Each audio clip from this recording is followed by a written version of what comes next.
Happy 500,000! Thank you guys so much for subscribing to my channel and for joining me on this scientific adventure. You know, if you got 500,000 people together and we all held hands in a line, it would stretch from Sydney to Melbourne, or from San Francisco to San Diego, or from London to Inverness. Oi, what are you forming a line here for? You're gonna scare off Nessie. Right, so I suppose I should get down to answering your questions. Go ahead, hit me with your best shot. I understand that the sky is blue due to Rayleigh scattering. Short wavelengths get scattered way more, and blue light dominates because it's so short.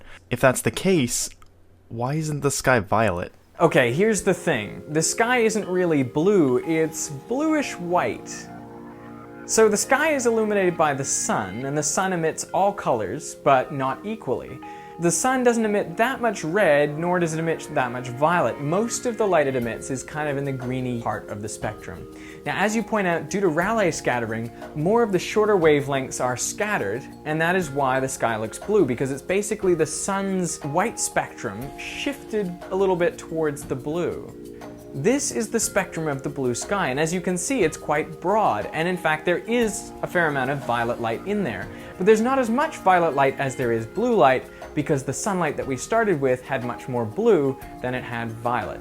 If I have a laptop on the International Space Station with a hard disk drive in it, will the torque from its spinning cause the laptop to spin as well?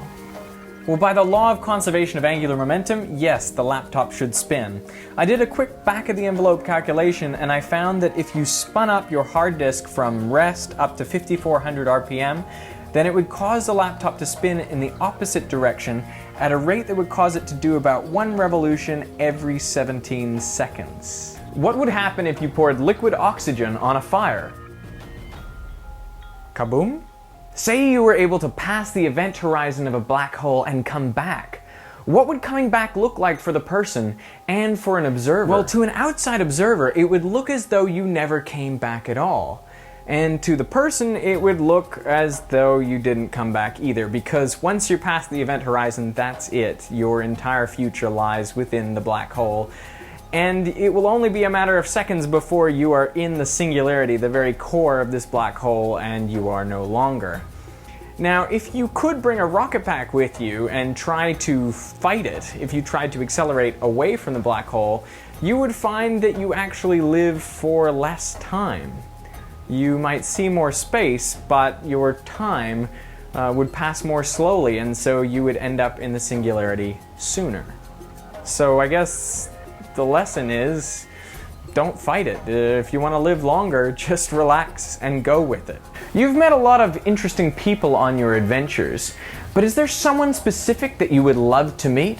I would love to meet Bill Nye, Neil deGrasse Tyson, Richard Dawkins, and President Obama as a non-scientist inclusion. I really like his book, so if you haven't read The Audacity of Hope, that's a good recommendation. If all the galaxies are constantly accelerating away from each other, will they ever reach the speed of light or stop accelerating altogether? So yeah, all the galaxies do seem to be accelerating away from each other, faster and faster, which makes this kind of a unique time in the history of the Earth, because right now we can still see that there are hundreds of billions of galaxies. But sometime in the future, due to the expansion of the universe, those galaxies will be so far away, and yes, they will be receding at faster than light speed.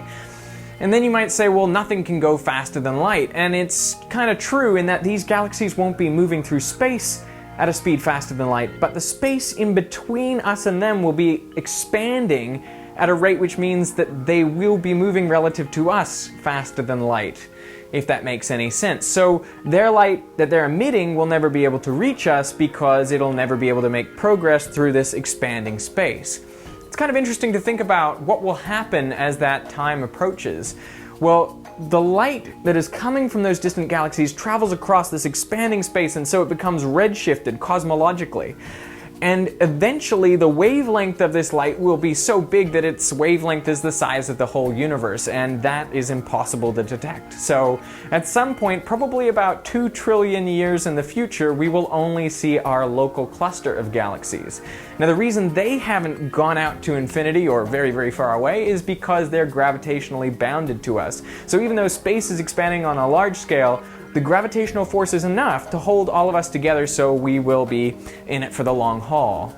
But this still means that there's going to be strange cosmology. If we're still around trillions of years from now, if we tried to look out, we would see a very different universe, a universe which is much emptier than the one we see today. So we live at a unique point in space-time. We should appreciate that. Is there such a thing as randomness in the universe? And if so, isn't that contradictory to science? Yes, I think there is randomness in the universe, and no, I do not think this contradicts science. Though perhaps you're thinking along the lines of Albert Einstein when he said, God does not play dice. He wasn't happy when, in quantum mechanics, it seemed as though some events have probabilistic outcomes. I mean, he thought that there were some hidden variables there, and we just didn't know what was determining the outcome, so we thought it was probabilistic. But all experiments seem to show, up to this point anyway, that there are some things which are randomly determined. They are probabilistic in their nature. For example, you can get quantum random number generators.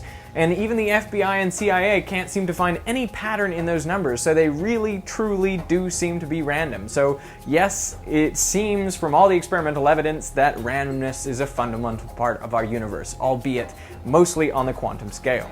What shape is the universe, and could light from our sun go around the universe and come back and hit the other side of Earth?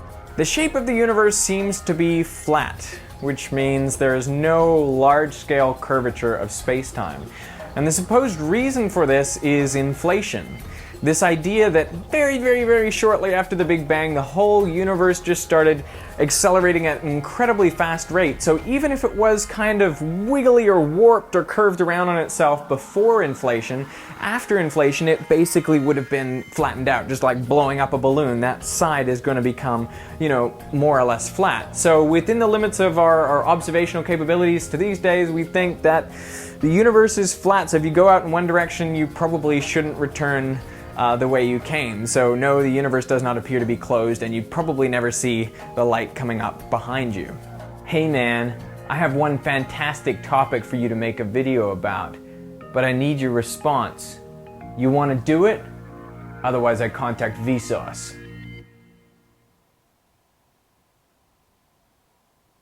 Hey Michael, you want this one or shall I take it? No, go ahead, Derek, take it.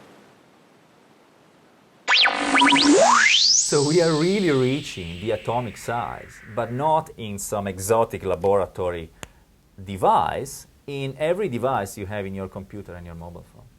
How many transistors are on a chip now? About 1 billion, depending what you buy.